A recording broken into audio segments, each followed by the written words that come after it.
Welcome to Fantasy Focus. Today's podcast is presented by Geico. You can watch us every weekday at 11 a.m. Eastern Time on ESPN's Twitter, Facebook, and YouTube feeds, as well as the ESPN app, and you can download Fantasy Focus wherever you get your podcast. Happy New Year.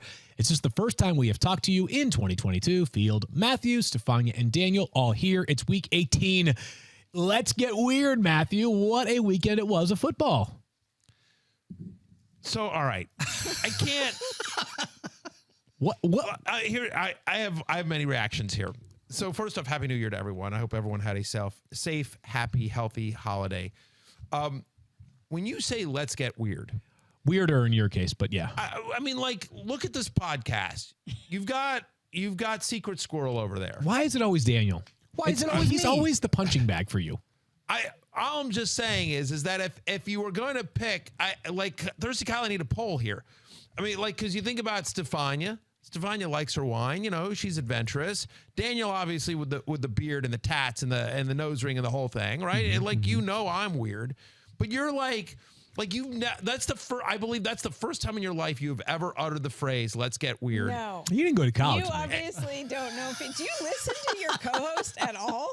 When he says "Let's get weird," no, Stephania. You know what? No, Stephania. He did. Stephania, when he says "Let's get weird," he means unbuttoning one extra button on his Oxford shirt is what he means. That means, like, you know what?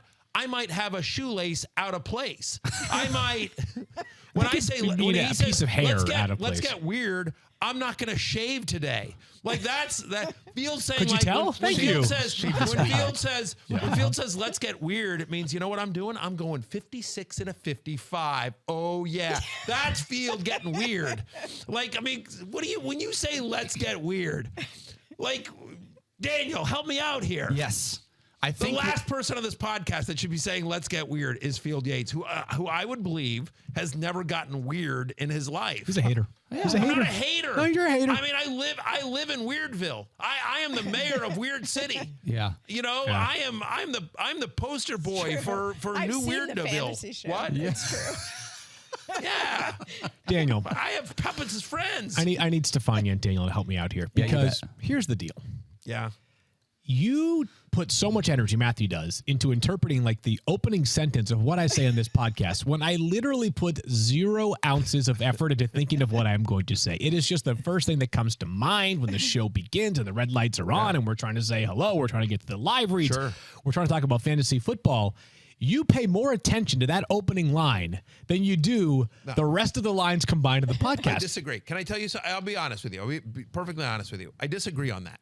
And I'll tell you why. Okay. Because I'm not focused on that. I'm just, as soon as the red light goes on, you know what I'm doing? And I know there's examples. Hang on. I know I'm about to say this, and there are examples that you can easily point to where this is not true. But generally speaking, as somebody who has been in, as somebody who has been in front of a microphone or a camera at ESPN for 15 years, Yikes. and probably. You know, I would say 22 years in my professional career, maybe 25. Okay. I think I don't have a ton of skill, but I think one thing that I actually do very well is listen. And I actually, and again, I know there are examples. You're being serious. This is a serious conversation. No. I know. I just said there are examples you guys can point to where I absolutely was not listening. I 100%. It's easier to point to the examples of where you were. I'm just I was going to say, do you have an example of you listening? Yes, just then. Oh. Where you said, let's get weird. So as soon as the lights go on, I am focused. First line. Okay. What, Stephania? No, I He was too busy listening to her to hear what you had to say. I'm talking. I don't listen when I'm talking. You talk about 90% of the podcast. Well, I mean, you know what? Hey, that's the by show. the way, What? how many, didn't you ask Field to say something different besides, how are you doing? Sure. Because he would ask you how you're doing, and you were like, you know, I'm fine. I'm always fine. And Field, why do we always start with how? So Field says, let's get weird. Right. And now you're like, that's not going to work for me. Right. I didn't say it's not going to work for me. I'm just saying, like, the idea of Field Yates suggesting let's get weird is ironic, is what it is. It's ironic. Unintentionally. Yeah. Unintentionally. Right? Ironic. You know, yes. like, Daniel, help me out here. No, you're not wrong. No, you've been backed into a corner, old man. I'm not backing down. No, you've been backed into a corner. I didn't say you're backing down. I'm fine. I like my corner. By the way, nobody puts baby in a corner. Great Tom Petty song. Just for the record. Don't back down. Don't back down. Oh, great Tom Petty song. It's no 38 special. Caught Up in You, still their number one hit. Oh my God, so wrong. Hold on loosely. Harrington, you guys, don't get a vote. you watch fantasy football now yesterday. If you watch fantasy football now, you know what you're talking about. And it's hold on loosely. And those of us who lived during the 38 special era get a double vote. I'll just say fair. Matthew was their top roadie. I think 38 special is overrated. There, I said it. Wow. Yeah. Are you kidding me? Yeah. Yeah, you know what? Further evidence that Matthew Berry never listens. You never listen. We got to talk That football. is not true. Those two songs are so overplayed and overrated. Wow. And I am very familiar, obviously, with the classic rock era, especially the Southern classic rock era, as somebody who was a classic rock DJ throughout high school and lived in Texas. I literally, my high school job in Texas was as a DJ for a classic rock station. I've literally, like I said, when I said I've been in front of a microphone since I was 14 years old, I've literally been in front of a microphone since I was 14 years old. And I'm just telling you, 38 special is overrated, and I'm right on this. What? I'm trying to figure. Listening. No, I'm not listening. Now I'm done. I'm not getting credit for listening, so why should I? All right. Let's do football. Let's do football. Let's talk some football. Tell me I'm wrong on 38 special. Go ahead. No, you're wrong. You're wrong. Before we move on, I just Thirsty Kyle, demand a poll. Thirsty Kyle, demand a poll. Is 38 special overrated? Yes or no? Kyle's like, who the heck is 38 special? Kyle thinks it's like a play call from like the Eagles offensive playbook. Yeah, exactly. Thirsty Kyle, it's .38. Yeah. .38. No. .38 special. Yeah. All right, let's get to it. But Stephania has a closing note before we get to football. What are you going to say to Stephania? Yeah, what do you got? Oh, that if we ever want to get the official vote on whether Matthew listens, Call I know wife? who to ask. Ooh, yeah. And Call his her wife. name is, it begins with a B. my wife. And ends with an F. Yeah. Beth. Let's talk football. Yeah. Shall we? Yeah. All right, a couple injuries to get to before all the magnificent performances. You understand, I have to tune Beth out sometimes. You understand? Like, it's an act. I actively don't listen to her on I think purpose she actively sometimes. doesn't listen to you most You have all so of the many time. caveats about your listening skills one of the here. reasons our marriage has lasted is just actively ignoring each other. There you go. All right, Stephania, let's get to the injuries. We begin in Cincinnati, where they got a huge win yesterday over the Chiefs. They are now AFC North champions. Joe Burrow was on the field until the very last offensive play of the game. What happened there? Yeah, he limped over to the sideline, and later when he was talking to reporters, he said he aggravated something in his right knee, but he was also very dismissive of it, like it wasn't a big deal. Just to point out, remind people, this is not the same knee that he had the major reconstructive surgery on, but something that he had tweaked in his right knee, and he said he'd be fine, so we shall see. I didn't actually see it. I did hear reports that like people saw they saw videos of him dancing in the locker room because obviously they celebrated. They are the AFC North champions. Right. By the way, congratulations to Cincinnati Bengals fans. I am, you know me, like, and I've had a whole love-hate relationship with the Bengals as a team and an organization over the years. I have always sided with the fans of the franchise. I am thrilled for them today. It has been a long time coming. I'm excited for Cincinnati Bengals fans. No doubt about that. And by the way, Cincy has clinched the AFC North, but not a specific seed. We'll see whether they play next week. There's a lot of teams. Like everybody but Green Bay can move up or down in the playoff standings or has something to play for that is still alive in the playoffs. So it's too soon to tell whether or not we'll see any starters other than likely Green Bay's rest. Some have speculated that Cincinnati may want to be a team that is mindful of their starters next week. We'll cross that bridge later on in the week. Stephania, Kyle Pitts had a record yesterday, becoming just the second tight end in the NFL history to have at least 1,000 yards as a rookie. He also got banged up in the process. Yeah, he was running a route across the middle of the field and appeared to pull up and grab his right hamstring. Now, he did stay in for the first half, tried to come out, play in the first series, but quickly it was apparent, as Arthur Smith noted afterward, that he just could not go. And so that was the end of Kyle Pitts for the day. They would not elaborate on the nature of his injury, and so we will wait to see how they update him this week. Got to figure they'll play it smart with one of their franchise cornerstones, a guy who, I don't know about quietly, but has been really good this year. I know not great or dominant for fantasy, but still a really superb season for him, and the future is extremely bright. The Jets, Stephania, played really gritty yesterday against the Bucs, and they did so for a good stretch of time without Michael Carter. Yeah, before he left, he had 3 carries for 54 yards. I mean, he looked really good. Michael Carter left the game with a concussion. You know, he missed 3 weeks earlier in the season with that ankle injury, came back, was a little rusty the first week, then had the following week 116 yards rushing and a couple of catches. And so just unfortunate that he left with a concussion. As we all know by now, they are nonlinear. We shall see how he progresses over the course of the week. Austin Walter had the majority of the carries after he left the game. Tevin Coleman on the reserve COVID-19 list. We would suspect Coleman has a chance to be available in Week 18. Again, we'll follow that one throughout the week. And this one, Stephania, was a real bummer for me. Michael Gallup, the Cowboys wide receiver, scored a touchdown on a brilliant play. Brilliant. And at the same time suffered a significant knee injury.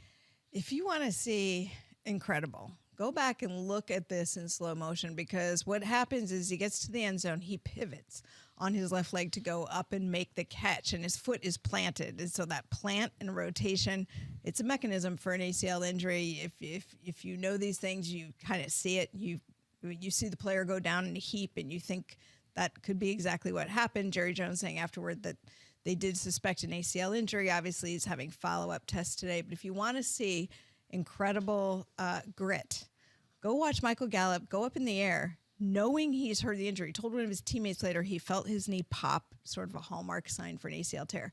Makes the catch and lands with that leg kind of flopping, like holds onto the ball, manages to not put weight on the leg as he comes down, and then immediately grabs his knee. That's incredible presence of mind in the face of what will be a season-ending injury. And you just hope that he comes back to pre-injury form. Look, he missed 7 weeks earlier this year with that calf injury, and he came back and he was great.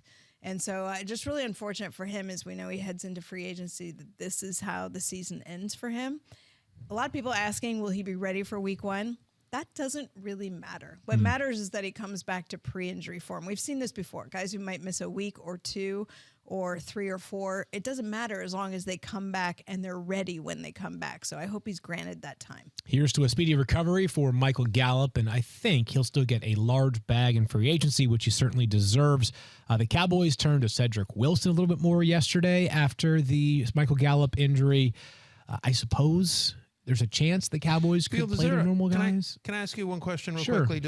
I'm just curious, because coming up later in the show, hopefully we'll get to it, but we talked about like players we're looking forward to, and we were emailing yesterday, and I was gonna put my plan in terms of players I'm looking forward to next year. Yeah. Michael Gallup would have been my choice prior to this ACL tear, because again, I think he has number 1 wide receiver talent. He just hasn't had number 1 wide receiver role on this team, obviously, because they have an abundance of talent at the wide receiver position. So was kind of looking forward to him being like the alpha dog, or at least, the number 2 to a really strong number 1.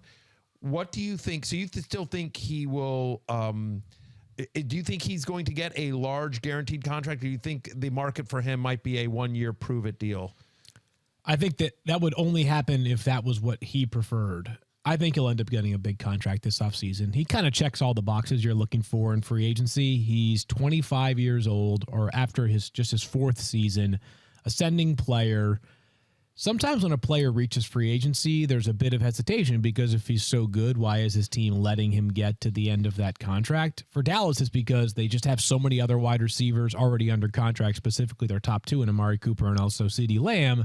And also they got a lot of other large commitments. Like Michael Gallup reaching the open market would not be a reflection of how the Cowboys feel about him. So I think there's a big market for him. The NFL wide receiver market this offseason does not look loaded, especially if a couple of the top guys like Devontae Adams are retained by their incumbent teams. Right. I think it'll be in a good spot.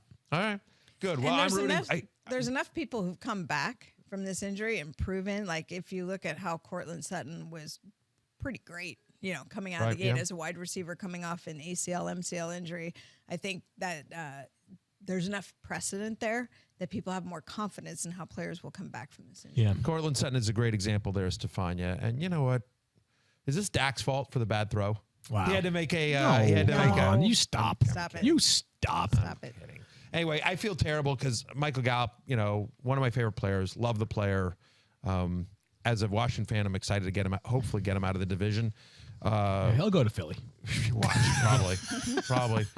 Go to watch him go to New York. They could use a wide receiver, right? Oh my gosh. $140 million for a quarterback that can't throw. 2 wide receivers. Anyway, just awful with Michael Gallup. But I'm going to cross my fingers and hope for the best for him, that he is back better than ever. Stephania, I think the Cortland Sutton example is a great one. Yep. By the way, speaking of a young wide receiver who got paid. Yeah, he certainly did. Let's keep things moving here. And let's get to some of the popular players on ESPN finalists, teams that were in the finals of their league. And nobody was on more finalist rosters, or nobody was on a finalist roster in a higher percentage of leagues than Cooper Kupp, who was on a finalist roster in 48% of leagues, was Matthew's little Cooper Kupp. Thank you. How did he do yesterday? Just a ho-hum, 21.5 fantasy points, 6 catches, 95 yards, and a touchdown, which means he has a touchdown or 10 catches in 5 straight games. One of the great... And 10 of the past 11. Unbelievable. 13 games this year with at least 20 fantasy points. Remarkable. We're going to talk about lessons learned at some point later on in the show, and I think that Cooper Kupp is a valuable one for a lot of us that make fantasy football a big part of our living here at ESPN. One of the great mysteries this year for me is that Cooper Kupp did this every single week, like literally every week, and no team seemed to have even like an answer. Not even like a counter, but like a slight counter to this. Like it never felt like... A few weeks ago when the Ravens played the Packers, we all saw the various screenshots and clips of how the Ravens basically just said, somebody can beat us today, but it's not going to be Devontae Adams. I'm so surprised that wasn't the case with the Rams at any point this season. Like, not that they have, scrub wide receivers besides Cooper Kupp. They've got Odell Beckham Jr. and Van Jefferson amongst their pass catchers. But, like, wouldn't you rather take your chances with somebody else as opposed to Cooper Kupp? Yeah. Yeah, it's really it's a credit to Cooper Kupp. It's a credit to Sean McVay and the play calling there. And I think there's something to the effect of that. He lines up at the slot. They line up all over the field. They're really creative in how they use him, how they deploy him. Matthew Stafford as well. Credit him. It's been an up and down year for Stafford, but one thing that's been consistent is he's been able to find Cooper Kupp all over the field, on short routes, on long routes, on seam route. I mean, like, you pick it, and Cooper Kupp is there. He is so good after the catch as well. Just an unbelievable season for him. Seattle seemed to have the best. If there was a team, I feel like his 2 worst games of the year were against Seattle off the top of my head, but I could be dead wrong on that. Of course, Kyle will keep me honest there. But yeah, I mean, so maybe it's just a lack of good slot corners, or just, the difficulty of guarding somebody that good. Yeah, I think Seattle may have gotten him in the first game. The second game on Tuesday night, he was still really good. He was 5 for 64 in week 4. Yeah, against Arizona. By the way, just looking at his numbers at the end of the year, 138 catches. Ridiculous. Yeah, over 1,800 receiving yards. Yeah, also good. And 15 receiving touchdowns. That's amazing. That is a Yeah. massive production slate just across the board. Unreal. Yeah. We're going to do an award show next week. He's going to win something. He might win every award. Way to blow this. Thank you, Daniel. Sorry, guys. He might win everything. Give it away. Let's keep things moving here. Mark Andrews was a second highest rostered player in terms of leagues in which... Hey, if you want to really get weird, Field, say something bad about Cooper Kupp. Ooh, okay. Yeah, but that's not a nice that would way be to get disingenuous. Weird. That's not. No. That's not. Oh, so now it's let's get weird, but in a nice way. Yeah. Well, you don't have to be mean to get Who's weird. being mean? I'm just saying that would be weird to say something bad about Cooper Kupp. Why you got to say something bad about somebody? He hasn't been as good toward the second half of the year as he was in the first half of the year. There you go. Wow. Daniel has a better beard than Cooper Kupp. That's fair. Okay. That's also fair. Stephania or I, that's what I want to know. Let's move things forward here. That's Mark Andrews also had fair. 6 catches on 6 targets for 89 yards yesterday for the Ravens. He was on a roster in 38% of leagues, on a finalist roster in 38% of leagues. So good down the stretch. He had over 14 fantasy points in 7 of his past 8 games. Over his last 4 games, he's caught 35 of 40 targets. Did not find the end zone yesterday, and still a remarkable finish for Mark Andrews. I think, and I could be living as a prisoner of the moment right now, I think the conversation surrounding the number 1 tight end in fantasy next year will not be as simple as it has been in recent years. And that has nothing to do with Travis Kelce, by the way. It's just the emergence of somebody like Mark Andrews, George Kittle had a remarkable stretch at one point this year. I think there are enough players that are just so talented at that spot now that the case for the number one tight end is like slightly less certain than it has been over the past 3 to 4 years. So my love-hate this past week, and I was off last week from the podcast towards the second half of the week, but I did my love-hate, and my opening story was my way, way, way too early top 50 for 2022. Right. And I put Mark Andrews at number 20 overall. I put Travis Kelce at number 21. How about that? Overall. Ooh, So there's now a you conversation. Got weird. Yeah. I got weird. I am concerned that Kelce is slowing down a little bit. There were pockets of inefficiency this year, not only from Kelce, but from the Chiefs offense overall. And I am concerned that, again, when you're talking about the Chiefs and you're talking about Mahomes and you're talking about that entire KC offense, concern is, a relative term, right? I mean, like, they're still elite. They're still amazing. They're still awesome.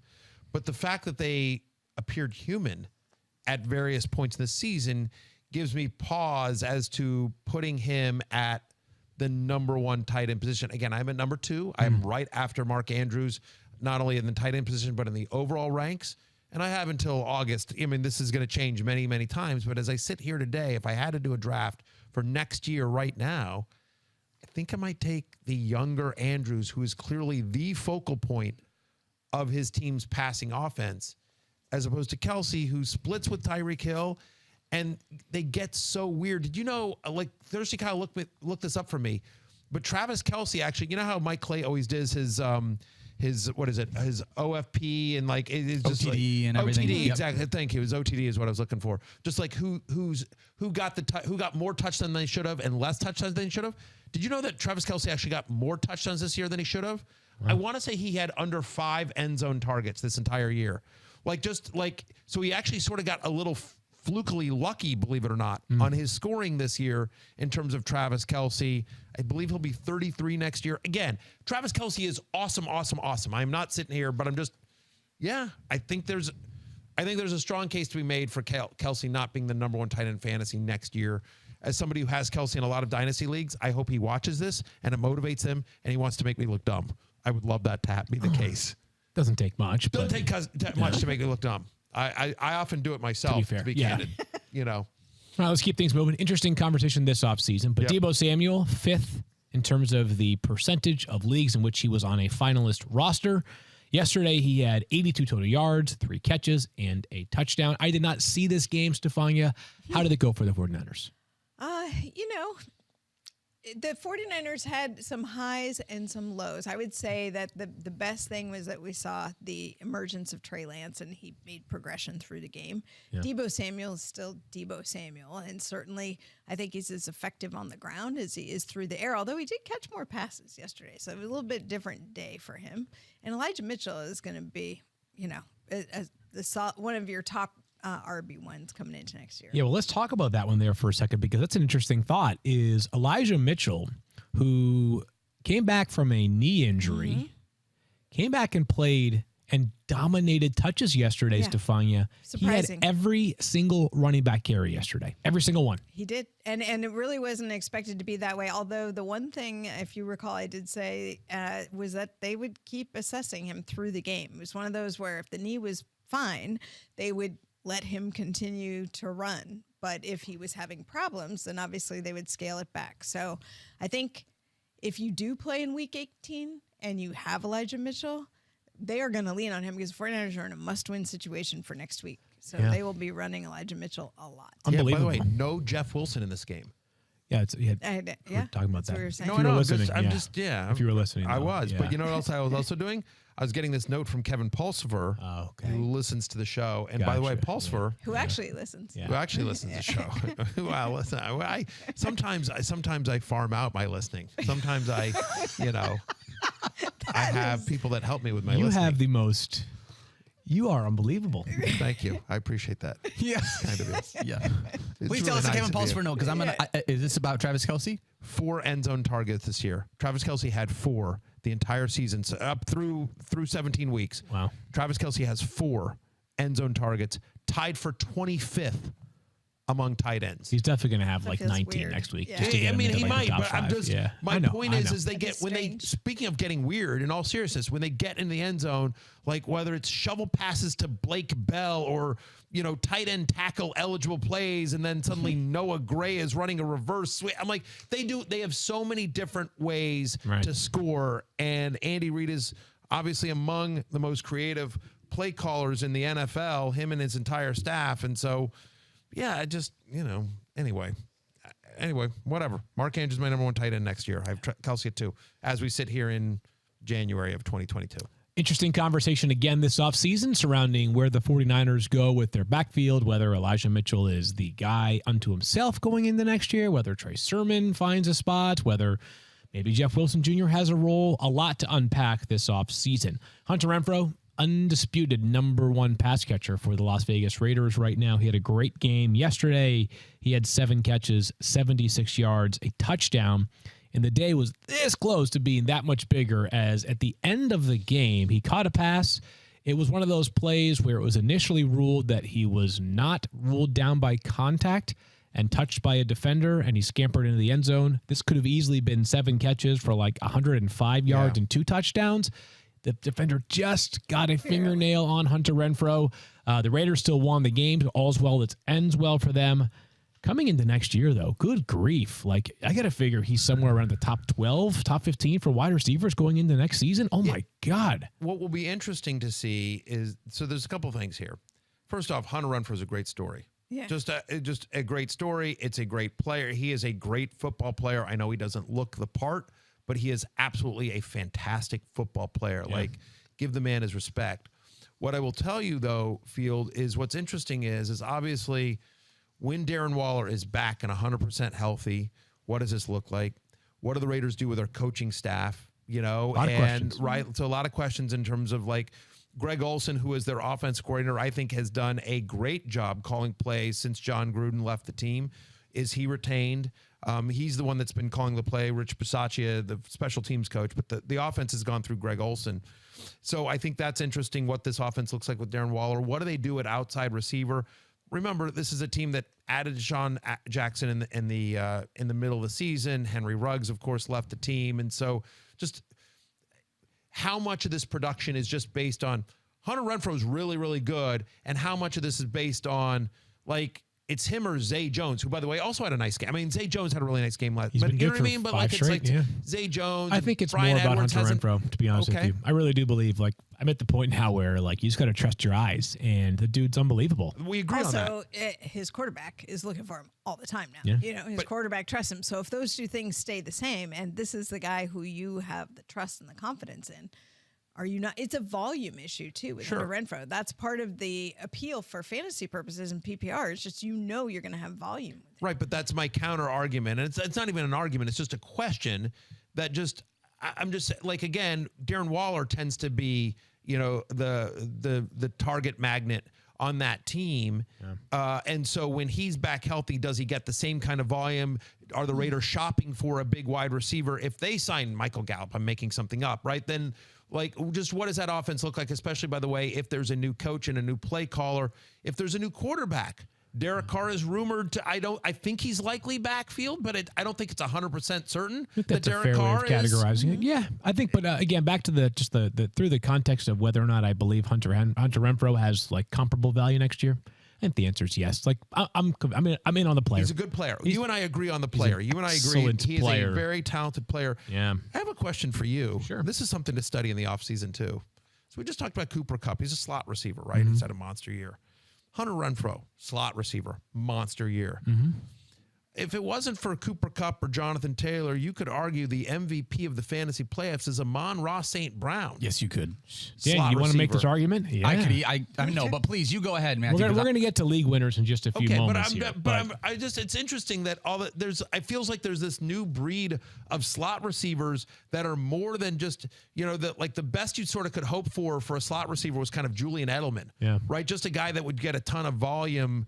Sort of peak Julian Edelman, like 4 touchdowns, but 100 catches, whatever, something like that. Kind Wes of, Welker Welker back in the day. I was going to say different. Welker, yeah. Wes Welker in the day Right. was like Wes different. Welker. He used to average 120 catches a year. It was unreal, right? You know where he coaches now? 49ers wide receivers coach. That's right. There you go. So, but yeah, no, it's a rejuvenation. I have a different thought on it, and I'll share it once we get to Amon-Ra St. Brown, because I think it's something that we're seeing for the better for a lot of different teams. So let's just finish up quickly here on a guy who was on a bunch of finalist rosters, Cordarrelle Patterson. I think this might be the most interesting one of the group that we've talked about so far, because he's going to be a free agent after this season. He was remarkable when he got opportunities this year. He's also 8 years into his career, and the Falcons have come as close as any team to fully committing to Cordarrelle Patterson, and yet down the stretch, he was a 50-50 player with Mike Davis. He was good yesterday. Excuse me, he was not good yesterday, I should say. 7.2 fantasy points. Kind of faded down the stretch when you kind of needed him most in the playoffs, Matthew. Do you think that this year is the start of a mini peak for Cordarrelle Patterson, or do you think that this year will be looked back at as the best version we ever saw of Cordarrelle Patterson? Still an incredible success story, but that the very best days of his fantasy value came this year and went this year. Yeah, I'd somewhere in between. So prior to this year, he's never been usable as a fantasy option in any kind of consistent manner. He would have these sort of spike games, but he was used as a special teamer. He was used occasionally. The Patriots used him a little bit at running back, but he would the Patriots had him at I was talking to Damien about this a little while back.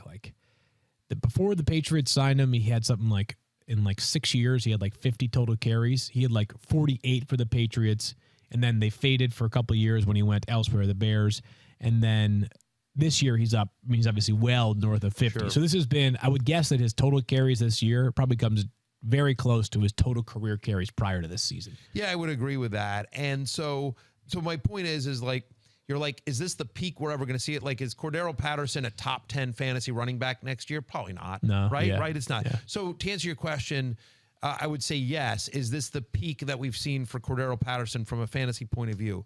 But the question is, does he turn back into a non-useful fantasy piece, which he was basically every year prior to this year? He was not somebody that you could ever start consistently in fantasy, and I would argue that he is. I think that the Falcons found a way to use him. Look, the Falcons offense just in general was a mess this year. Give him another year. Hopefully Calvin Ridley comes back. We pray for Calvin in that situation. Another year of Kyle Pitts. We'll see what happens with Matt Ryan in the offseason, but Arthur Smith getting another year in that offense. We'll see let's see if Patterson comes back as well and what team uses him. But feels like any team that signs Patterson this year is going to sign him as more than just what he's been used for as before, which is just a really, as a specialty guy, a depth guy, a gadget guy, and a special teams guy. Mike Davis got the touchdown here. If Patterson gets that touchdown, maybe you look at his game differently. They're playing in the snow in Buffalo. Yeah. It's a tough matchup. Better players than Patterson struggled there too. So, but 50% of the snaps yesterday. Yep. 3 straight duds from Patterson in the playoffs. He's a free agent. I think it'll be interesting to see north how of 30 years old. I get it. I get it. So my answer to the question is I think he's somewhere in between, because prior to this year, he wasn't useful in fantasy at all. This year, he was a top 10 fantasy running back for much of the season. I think he's probably somewhere in between that next year. Daniel? Closing out this conversation, coming into this year, Cordarrelle Patterson had 167 carries. This year, as of right now, he has 149. So good on the Falcons, who I know the record is just okay, but they have actually played pretty competitive football for a roster largely bereft of talent. Let's get to some league winners, Matthew, and we start in Cincinnati, where we had 2 players. And we'll start with the quarterback, Joe Burrow, who yesterday threw for 446 yards with 4 touchdowns and 0 interceptions, good for 34.8 fantasy points. He has been unbelievably fun to watch over these past couple of weeks. The confidence is through the roof. And Stephania told you that earlier he did have a little bit of a knee situation late in the game. Hopefully he is A-okay. But we're talking about one of the best stretches over a 2-week span from a quarterback we have ever seen in fantasy football. Just remarkable in back-to-back weeks. He's looked great. He's looked every bit the part of a franchise quarterback, of a number 1 overall quarterback, the way he was drafted. There were concerns coming into the season.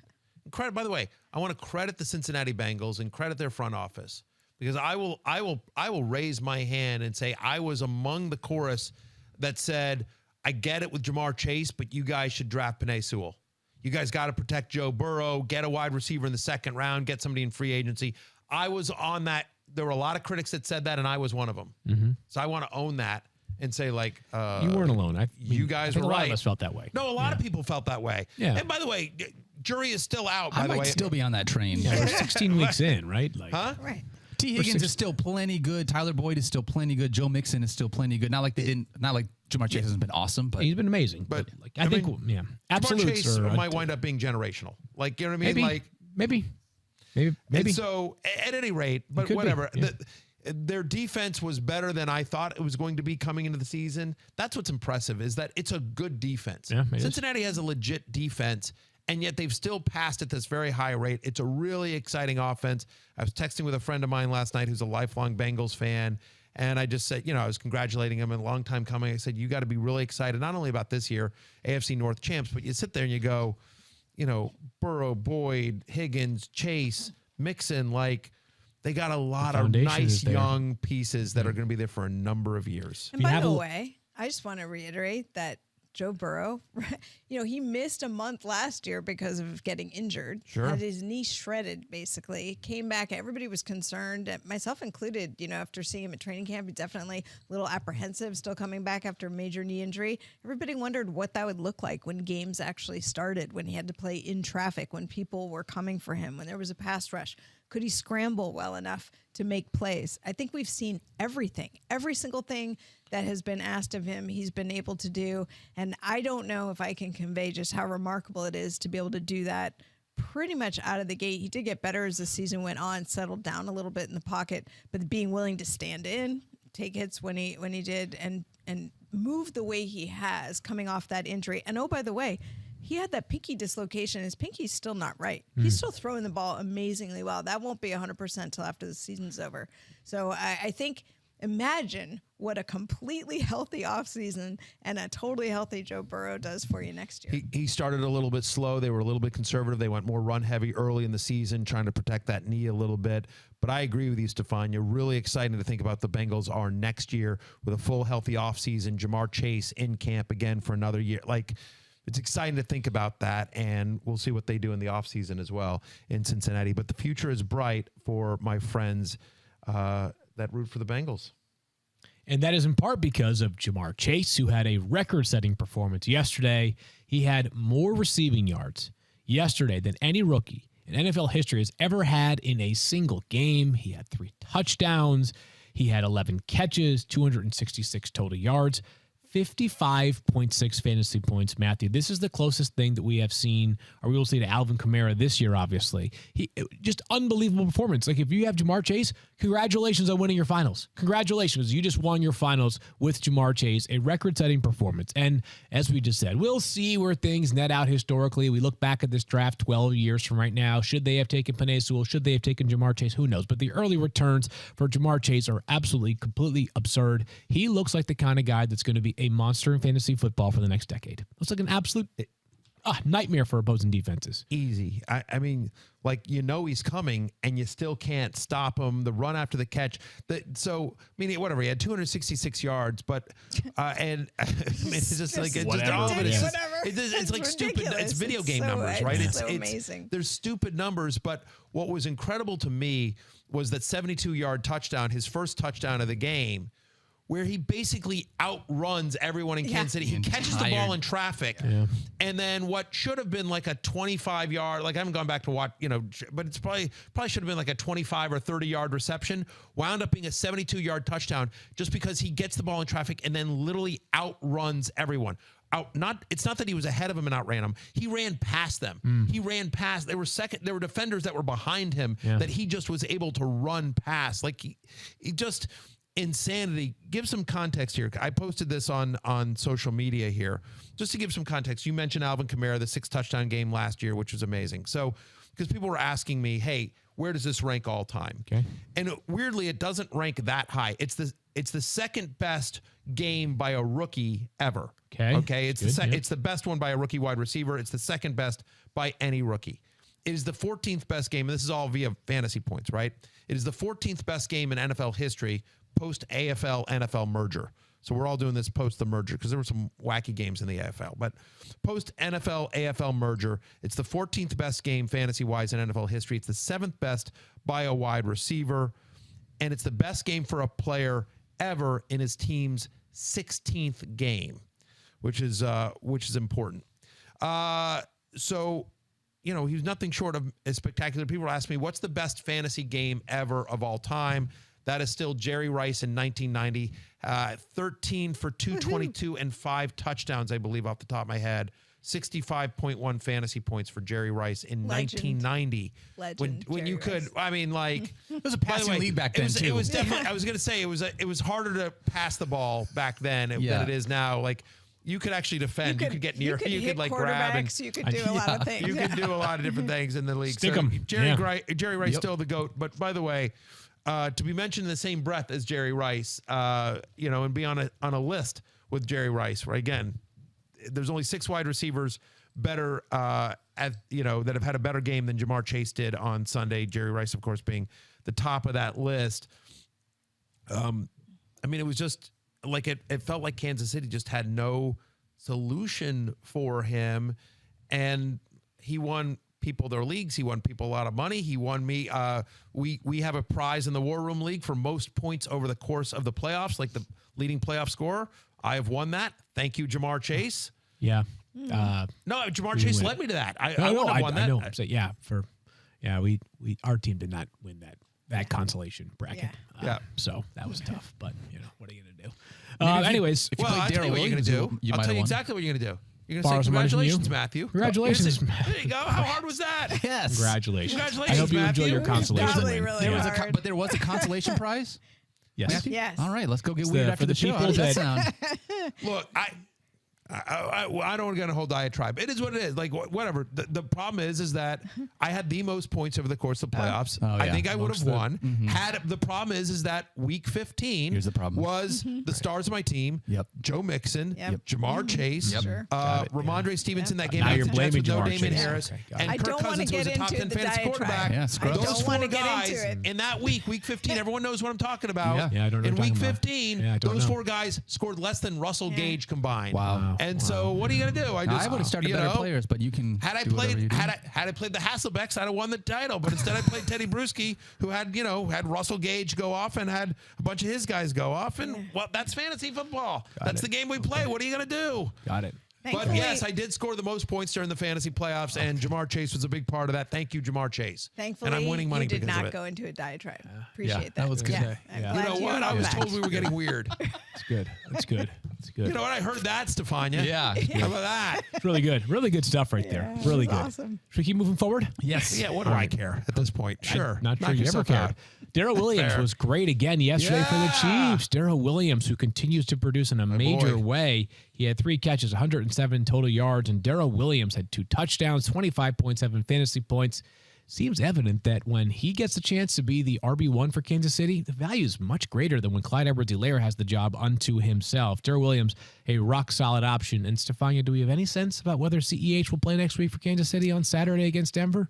No, we just knew that his shoulder didn't turn out to be as worrisome as they originally thought it could be when he was injured, but he didn't travel with the team, so we don't know anything based on what happened this past week. Yeah, We'll look didn't- to see if he can didn't- get back to yeah. practice this week. Yeah, so no practice this past week for CEH. Seems like there's at least a chance there. Williams will play. The Chiefs have a chance at the number 1 seed. They have to win and have Tennessee lose to Houston. You decide how likely that is for yourself, but it wouldn't surprise me if Darrell Williams has the job by himself again next week. 100%. Sony Michel. I was just going to say, for the second straight year, a Rams running back has dominated in the postseason. It was Cam Akers last season. Yeah. This year, Sony Michel, over the last 3 games, 349 yards, You know what, 2 though? touchdowns, 52.9 fantasy Yeah, points. that's cool.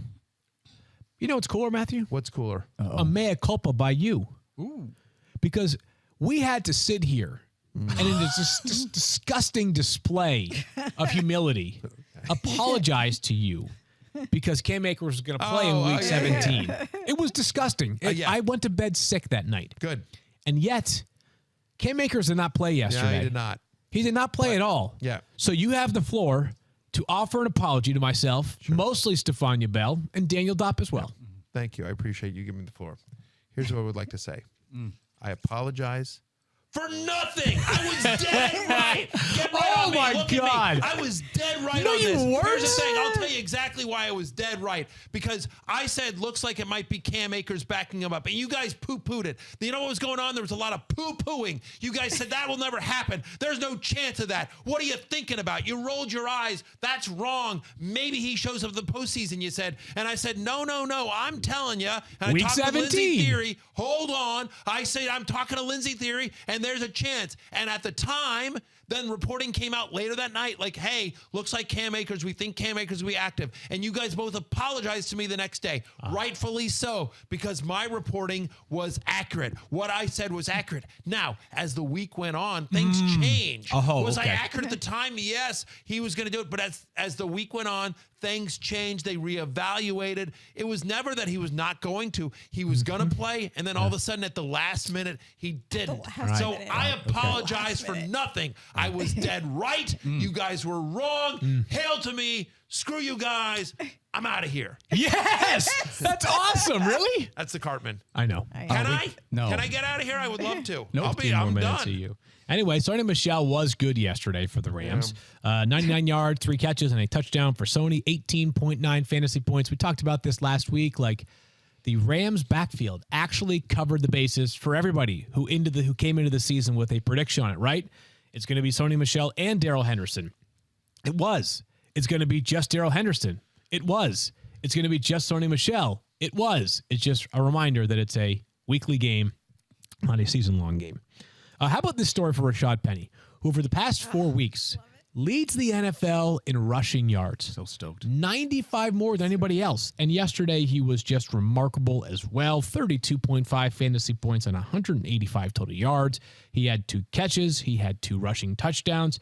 A great story. I'm not sure it turns into anything more than that for him in Seattle, as he is going to be a free agent. We'll see whether he gets an opportunity to return to Seattle. But an interesting name to throw onto the radar for free agency this upcoming March. There are actually a handful of guys that have had good seasons that are veterans that are going to be free agents. Sony Michel, Rashad Penny, Melvin Gordon, James Conner. That's without me really even putting in any effort into thinking about them. So a potentially fun group of running backs available in free agency this offseason. Good for him. Let's talk about Amon-Ra St. Brown, though. Well, this is pretty cool, by the way. Buddy of mine from Twitter, Okay. Connor Allen, at Connor Allen NFL. Okay. He posted a screenshot of this. He put down a bet of $100 for Rashad Penny to lead the NFL in rushing yards on Sunday. Nice. Plus 8,000 Plus 8,000? for Rashad Penny to lead the NFL in rushing yards on Sunday. Yeah. What? It was 8,000 were the Plus odds? 8,000. He put Not out $800? Put down $100, won $8,100. I like that. That's a hell of a call. Just really impressive. So anyway, shout out to at Connor Allen NFL. Wow, I thought it would mean like I could have seen like 20 plus 2,500. Maybe he's run well the past like 2 of the past 3 weeks prior to that. And they were playing. And Yeah, but the Lions are a really good rush defense, right, They're guys? playing the Lions. Yeah. I don't know. Anyway, Let's talk about the other side of this game. Anyway, Then. shout out to that. But yeah, Rashad Penny. Good for you, Connor. Yeah, that's awesome. You look great. Let's talk about the other side of the game, though, because this one is the one that I think has relevance going forward as well. Here is a complete list, and I had to dig out the old research notes for this one. The entire list of players who, as rookies, had at least 8 catches in 5 straight games. Amon-Ra St. Brown, and that's it. That's it. The list. He's the only rookie to ever do that. Yesterday, he had 8 catches for 111 yards and a touchdown. And this is the part that I was talking about earlier, Matt, that I wanted to come back to. He had 23 rushing yards and a rushing touchdown. We are seeing this new wave of coaches, and maybe it's Kyle Shanahan, maybe it's Arthur Smith, it's Cordarrelle Patterson. I'm not sure who is most responsible for it, but they're saying, you know what? If this guy's the best playmaker we have, why limit him to just catches where we're dependent upon the player being open, the quarterback seeing him, and the quarterback getting him the football accurately? Amon-Ra St. Brown's being utilized in a bunch of different ways right now. What a fun player. I am legitimately happy. I know Daniel's team lost yesterday. I know that they are headed towards a top 2 pick. But if you can't see the promise that some of the Lions' young players are bringing, then you're missing the boat here. Amon-Ra St. Brown's got a real chance. Like, I don't think this is a lucky streak where he is, they're down by 30 points and he's just catching passes against air and it's working out in his favor. Like, this seems like the start of something really good. Like, Amon-Ra St. Brown will be one of the most discussed players this offseason in terms of the wide receiver ranks. Let me turn to Secret Squirrel Daniel Dopp, our Detroit Lions correspondent here at the Fantasy Focus 06010. So Amon-Ra St. Brown has been nothing short of phenomenal. Really exciting. Yeah.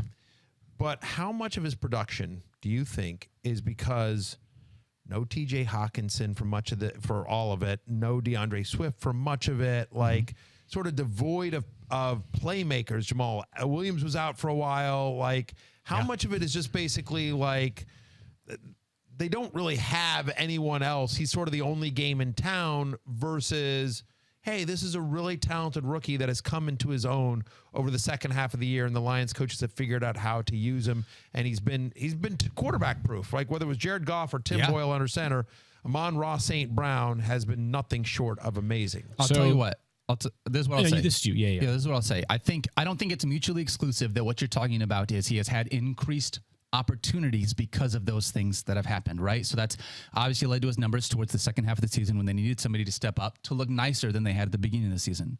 So I don't think it's going to be this necessarily full-time next year. That being said, this is exactly what you want. I can only imagine as a coach, when I give a young player the opportunity to come out there and do something, he took every advantage of it towards the entire second half of the season, man. So I think this is somewhat in the hands of Amon-Ra St. Brown. And I don't want to be unfair to this player. I think it's fair based off what we have read and what has been reported.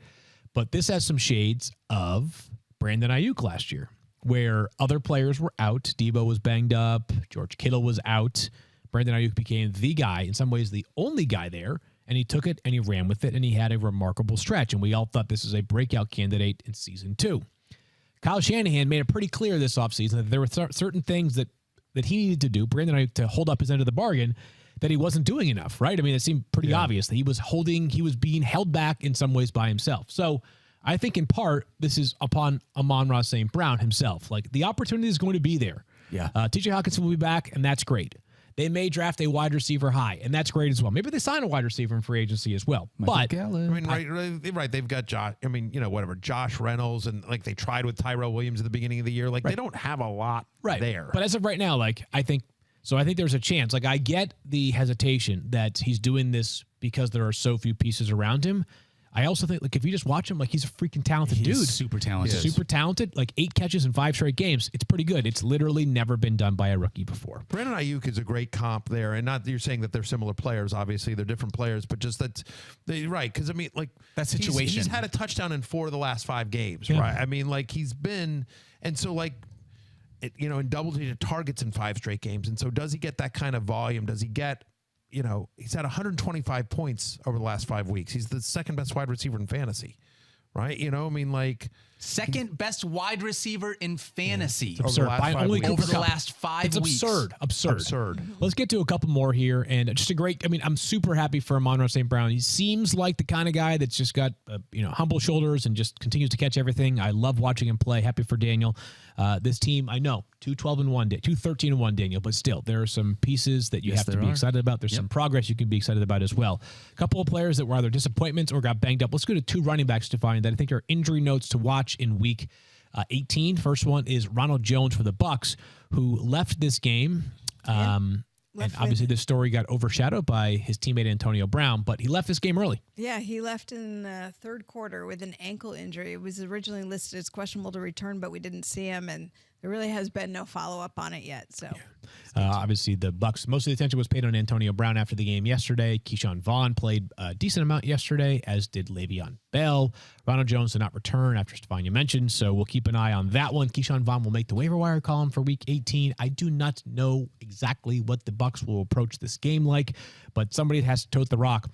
The Bucs all of a sudden are very, very thin at some key positions on offense that previously they were very, very deep at. One more, Stephania, just on the injury front. Damian Harris left the game early for the Patriots yesterday. Did he return? He did not. But afterwards, he did talk to the media. You always say that's a good sign. He was asked about his hamstring injury. That's what he left the game with.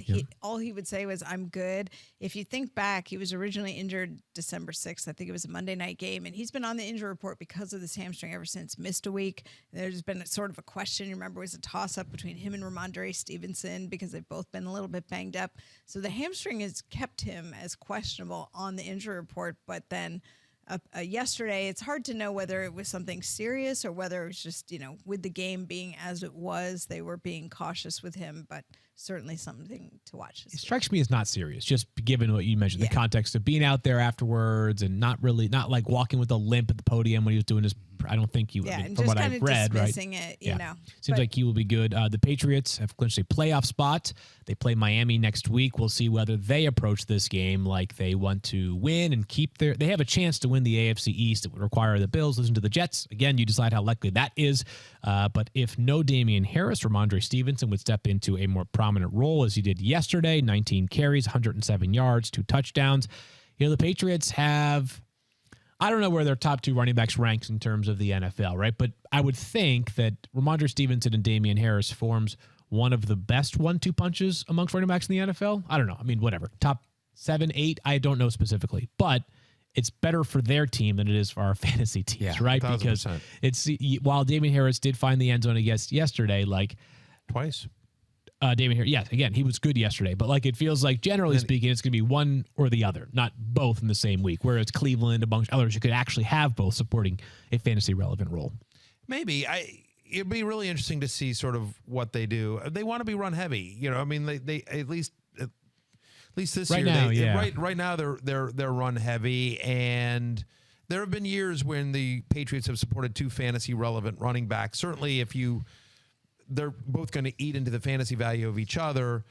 I wonder if they weren't, listen, they played Jacksonville. And so if they're not putting up a 50 burger on Jacksonville, and by the way, Harris also has the hammy, does Stevenson get the kind of run that he did yesterday? Probably you know what I not. mean? Yeah, Probably not. Like, yeah. it feels like it might have just been mostly Damian Harris with some Stevenson. Yeah. Like in a closer game and a fully healthy Damian Harris. Right. Does Stevenson get over 100 yards and 2 touchdowns? I'm not convinced. Probably not is sort of my take. So I think there's a chance. I'm saying that there may be a Patriots running back you can count on next year. Sure. Dumb as it is to say that, because, it's the Patriots and they switch it every week. But anyway, David Harris and Ramondre Stevenson are both super talented. We've got about 4 minutes left, and I want to do this one last thing. It's main lessons from 2021. Obviously, this season has been an interesting season. There's been so many things that we've seen. We'll get to some of the rest of this tomorrow and Wednesday. We've still been doing shows every day this week, so we'll be around. But I just want to start with you guys. Go ahead. I was just going to say, I feel like we should address Antonio Brown at on one small level. Like, that's the big story in the NFL. And whatever. I'll just say this. I've seen all the memes. They're really funny. I get it. I feel bad for the guy.